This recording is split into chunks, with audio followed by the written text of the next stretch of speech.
तो परमात्मा मिलेगा। अंधकासुर की कथा कर रही है। भगवान शिव तप में लीन थे, साधना में बैठे हुए थे। कुछ देर के लिए भगवान के नेत्र खुले। नेत्र खुलते से एक अश्रु निकला। वो आंसू से एक पुत्र ने जन्म लिया।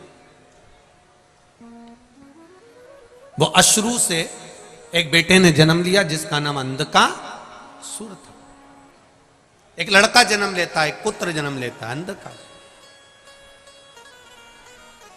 जब अंधकासुर ने जन्म ले लिया, पार्वती जी ने उसको गोदी में ले लिया। शिव जी कह रहे हैं पार्वती इसको उठाकर फेंक दो, इस बालक को अपने पास में नहीं रखना है, इसको उठाओ समुद्र में डाल दो, क्योंकि ये मेरे नेत्र बंद करने के बाद जन्मा। ये मेरे नेत्र बंद करने के बाद जन्म लिया, इसको उठाओ और समुद्र में डाल दो, इसको नहीं रखना अपने। महाराज पार्वती जी ने उसको हृदय से लगाया, ये मेरा पुत्र है, ये मेरा बेटा है। और जब मेरा पुत्र है, मेरा बेटा है, तो मैं इसको कैसे मार सकती हूं? इसको कैसे मैं समुद्र में डाल सकती हूं?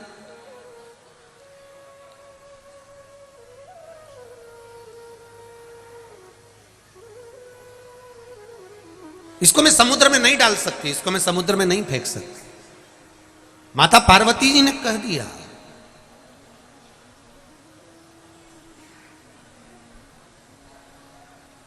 अब माता पार्वती जी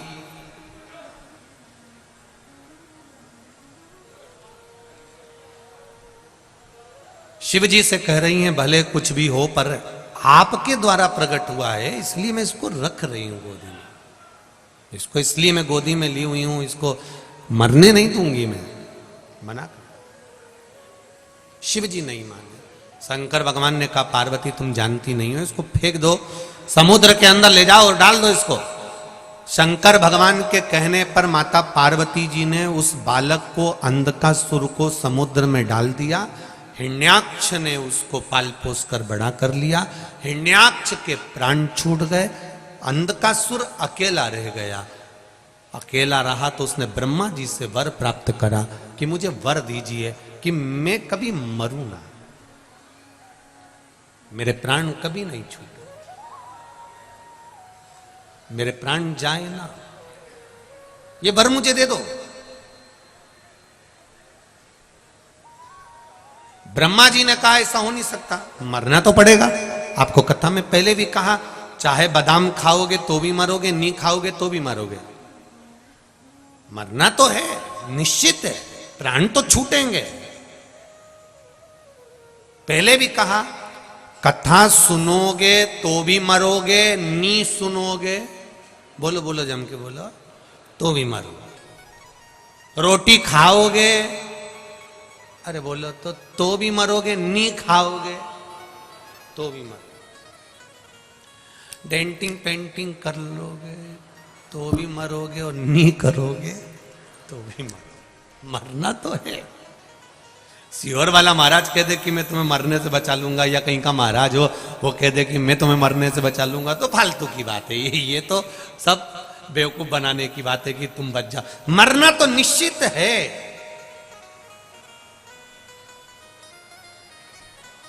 फिर हम कथा काय को सुने महाराज? जब तुम कह रहे हो कि मरोगे, कथा सुनोगे तो मरोगे, नहीं सुनोगे तो मरोगे, फिर कथा क्यों सुने? शिव महापुराण की कथा कहती है बिल्ली अपने मुंह से अपने बच्चे को उठाती है, 7 घर लेकर जाती है, बच्चा मरता है? नहीं। बिल्ली अपने मुख से चूहे को पकड़ती है, चूहा बचता है? नहीं। उसी तरह जो कथा सुनकर मरता है वो यम की कैद में नहीं पड़ता, जो ऐसे ही मर गया वो गया, फिर चूहे जैसा मसला। कथा सुनने वाला कभी भटकता नहीं है, कभी नहीं भटके।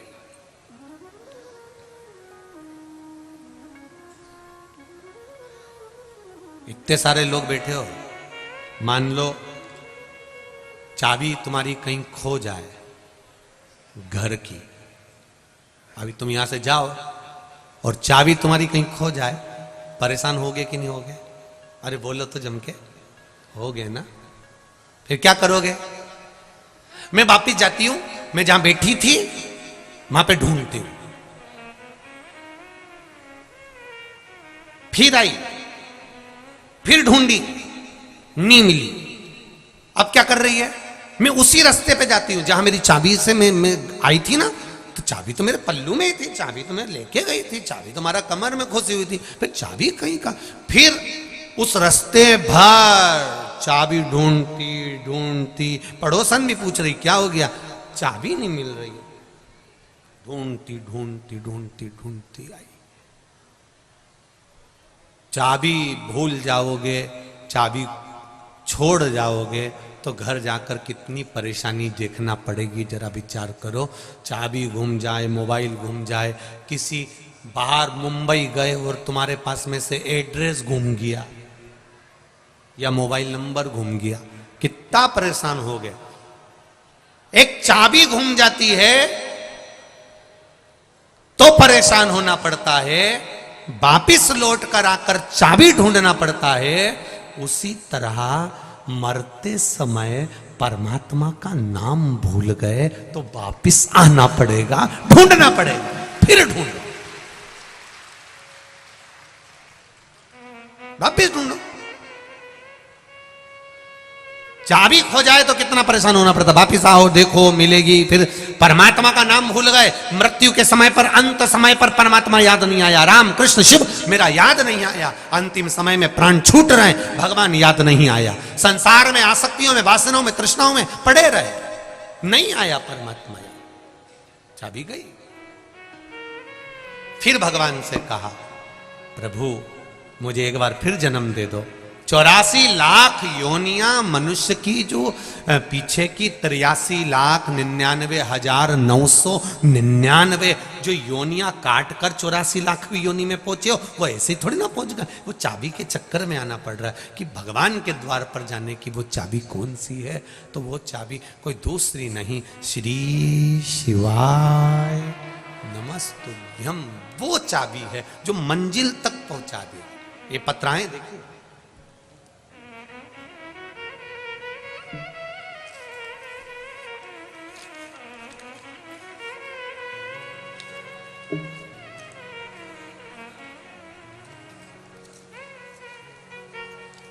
पहले एक पत्र पढ़ ले में।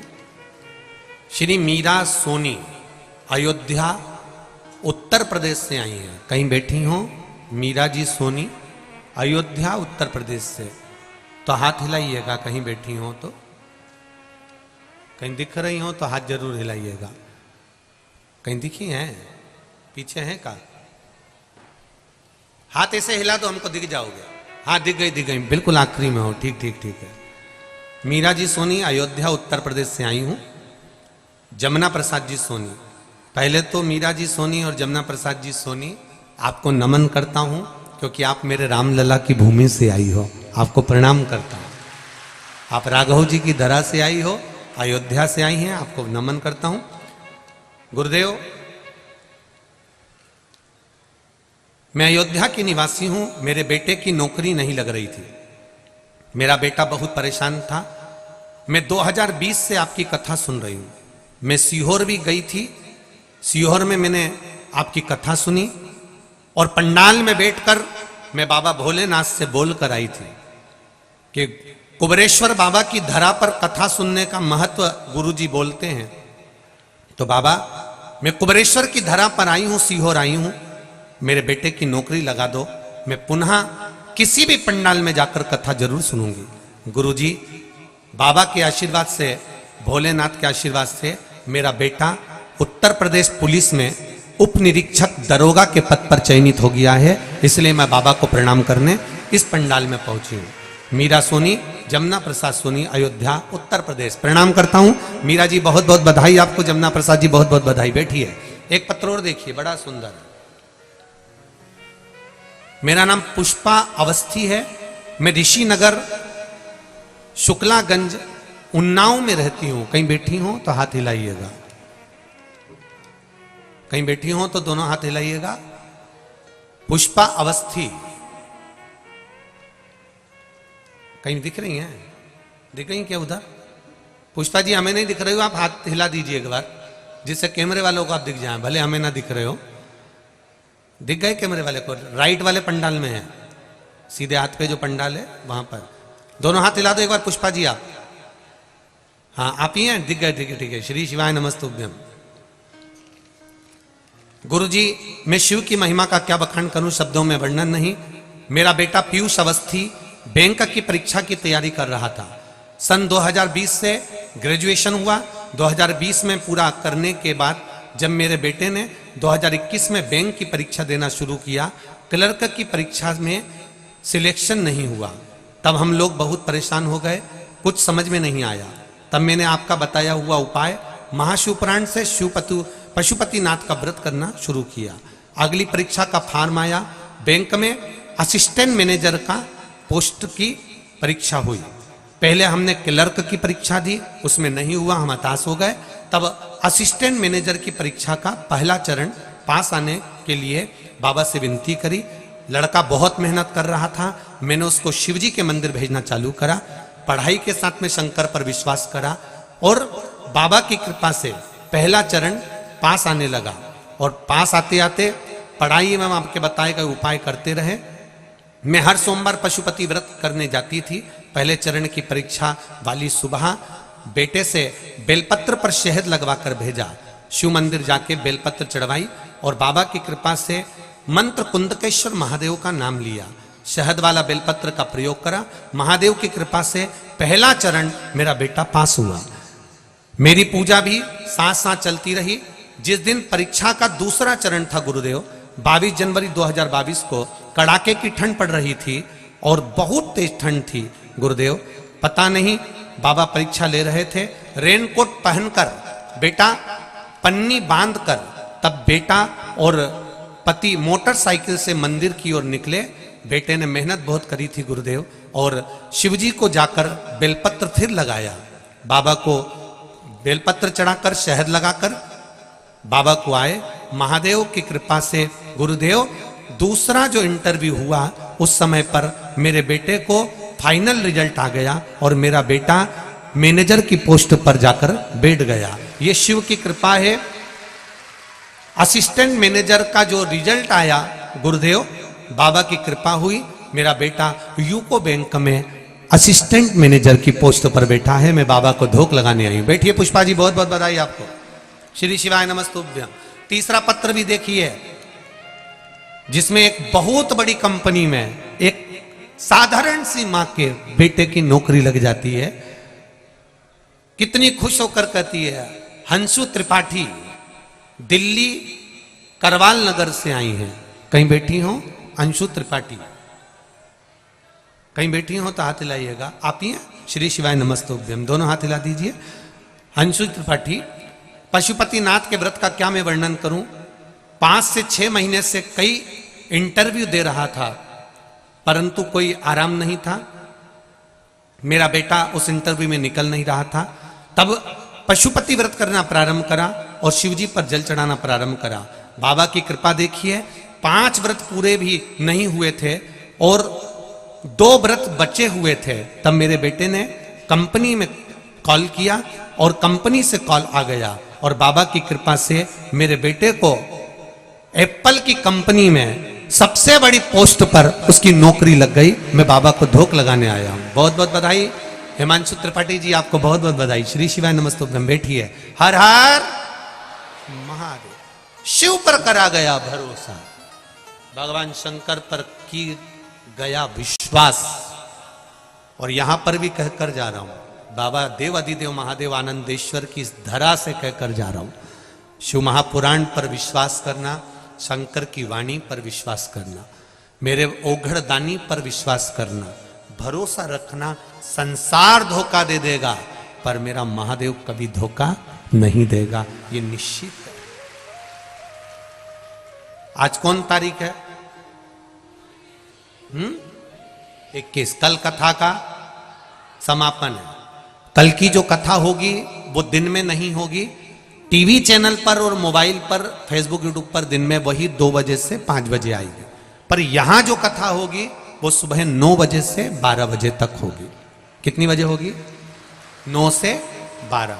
जो 6 दिन की कथा नहीं सुन पाए वो कल की कथा पूरी सुन लेना। कहते हैं मेहमान जाते जाते कुछ दे जाता है, मेरा भोलेनाथ भी जाते जाते कुछ दे जाए। तो कथा कल 9 से 12 का क्रम रहेगा। एक निवेदन करना चाहूंगा, 22 तारीख को कथा समापन होगी, 16 तारीख को लगभग चालू हुई थी, ठीक है? 16 को ही ना, हाँ, 22 को समापन। अगली कथा कब है कानपुर में? 13 जनवरी, नवंबर, दिसंबर, जनवरी, 3 महीने हैं। और शिव पुराण भी कहती है कि जो दिल से सुनता है 3 महीने में बाबा। ये मेरा विश्वास कहता है। ये पत्र भी छोटे पड़ेंगे 13 जनवरी की कथा को, ये निश्चितता है। आपका विश्वास प्रकट होगा, बस दिल से उसकी आराधना करना, दिल से उसे पूछना। जो विश्वास लेकर आप लोग श्री शिवाय नमस्तुभ्यम कहते हो, जो विश्वास लेकर आप पूरी 3 घंटे की कथा 2 बजे से 5 बजे तक पूरी सुनने के बाद, कर्पूर गौरम होने के बाद भूमि को प्रणाम कर कर मस्तक पर चरण लगाकर रज लगाकर जाते हो, वो खाली नहीं जाएगा। 3 महीने बाद जब मिलेंगे तो आपका भी पत्र यहां पर होगा कि बाबा ने मुझे ये दिया, ये मुझे दिया है बाबा ने, ये उसकी कृपा है। इतनी जल्दी 2-3 महीने में कथा कहीं नहीं हुई, परंतु क्या पता आनंदेश्वर महादेव ने क्या कृपा करी है। ये तो उसकी मर्जी है, उसकी करुणा है। वो क्या देगा ये वो ही जान सकता है। तेरी कृपा बिना नहीं ले एक भी लेते हैं श्वास, तेरी कृपा से तनु तनु। बखान क्या करूं मैं राखों के ढेर का, चपटी भभूत में खजाना कुबेर का। वो क्या दे सकते? शिव कथा कर रही। अंधकासुर ने कहा मेरे प्राण ना छूटे, मैं मरूं नहीं, ऐसा कुछ कर दीजिए। मरना निश्चित है, दुख आएगा ये पक्का है।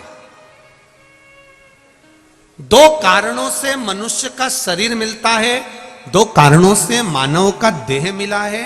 एक पूर्व के कर्म का भोग भोगने के लिए और दूसरा भगवान का भजन करने के लिए। ये 2 कारण हमारे को मिले हैं। ये 2 कारणों से मनुष्य का शरीर मिला है। ये 2 कारणों से मानव की देह मिली है, मानव का शरीर। 2 कारण हैं हमारे जन्म के। एक भगवान का भजन करो, दूसरा कर्म का भोग भोगो। कोई तुमसे कह दे कि तुम्हें दुख नहीं आएगा, आएगा।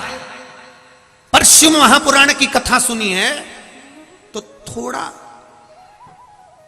सेफ रहोगे।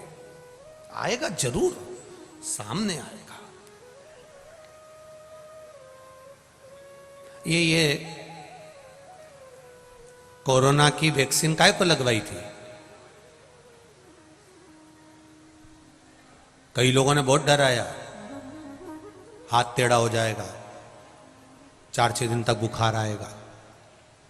जो विरोधी थे उन्होंने डराने का बहुत प्रयास करा कि ये ऐसा हो जाएगा, वैसा हो जाएगा, कोरोना का इंजेक्शन मत लगवाना, तो वैक्सीन मत लेना। लोगों ने खूब डराया। उसी तरह शिव महापुराण में भी लोग डराते हैं, शंकर जी का शिवलिंग मत बनाओ, रात को ये पूजन मत करो, काली मिर्ची मत चढ़ाओ, ये मत करो, बेलपत्री मत चढ़ाओ, शिव जी को शहद लगाकर बेलपत्र मत चढ़ाओ। लोग तुम्हें भटका देंगे, डरा देंगे, तुम्हारा मार्ग विच्छेद कर देंगे। पर जिसने कोरोना की वैक्सीन लगवा ली, उसको दूसरे चरण तीसरे चरण में कुछ नहीं हुआ, बच गया। जिसने नहीं लगवाई थी, डर के मारे कुछ हो जाएगा, हाथ टेढ़ा हो जाएगा, बीमारी हो जाएगी, लोग कह रहे हैं ऐसा हो जाएगा, जो डरे वो मरे। जो डर गए वो मर गए। जिन्होंने वैक्सीन लगवा ली वो बच गया, वो बच गया। और बुजुर्ग लोग बहुत चतुर थे, नवयुवक लड़के डर रहे थे, बेटियां डर रही थी, हम वैक्सीन लगवाएंगे कल से कुछ हो गया तो। और बुजुर्गों ने सोचा मत लगवा, हम तो सबसे पहले जाएंगे। 60 से ऊपर वाले सबसे पहले पहुंच गए, उन्हें लगवा के आ गए, आराम से चना चबा चबा के खा रहे, इनका कुछ नहीं बिगड़ना, कुछ नहीं। और दूसरे चरण में देखो आप तो सब जवान जवान जवान जवान, कोई 40 साल का, कोई 50 साल का, कोई 35 साल का, निपटते चले गए ककड़ी भुट्टे की तरह। लोग जाते गए, लोग डर रहे थे। शिव महापुराण की कथा कल्याणपुर कानपुर में नहीं हो रही है, ये मेरे आनंदेश्वर महादेव ने तुम्हारे भीतर, तुम्हारे कार्य के लिए, तुम्हारी सफलता के लिए ये वैक्सीन भेजी है कि एक बार अच्छे से लगवा लो तो आगे बढ़ जाओगे। ये वैक्सीन बच लो।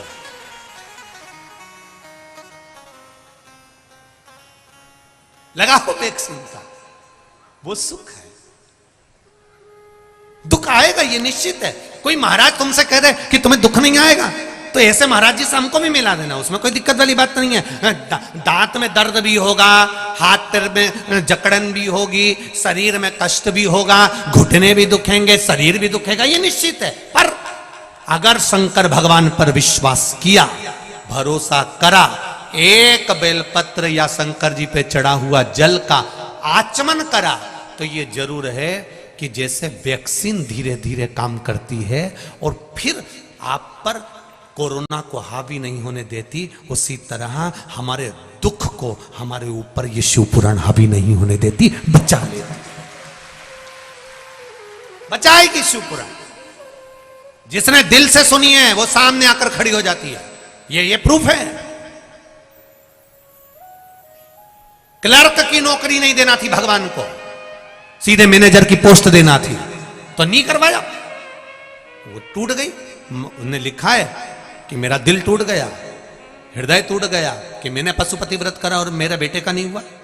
क्लर्क की नौकरी नहीं देना थी ना, तूने पशुपति व्रत करा था। हमारा एक छोटा सा काम नहीं होता तो हम बुरा मान जाते हैं, हमारा छोटा सा काम नहीं होता तो हम दुखी हो जाते हैं, हमारा एक काम नहीं हुआ तो हम पशुपति व्रत करना बंद कर देते हैं, हमारा जरा सा काम नहीं हुआ तो हमें दुख हो जाता है।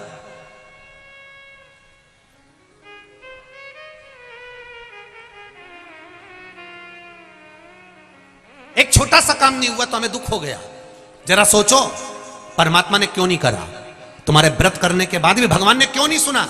उसका कारण होगा, थोड़ा रुक, सब्र कर, थोड़ी सी सबरी रख, थोड़ा सब्र रखेगी तो देख, तेरे ने तो केवल पोहा बनाया था खाने के लिए, ते पोहे के साथ हलवा और जलेबी भी रखेगा, वो भी तू रुक तो जा, वो खुद रखेगा।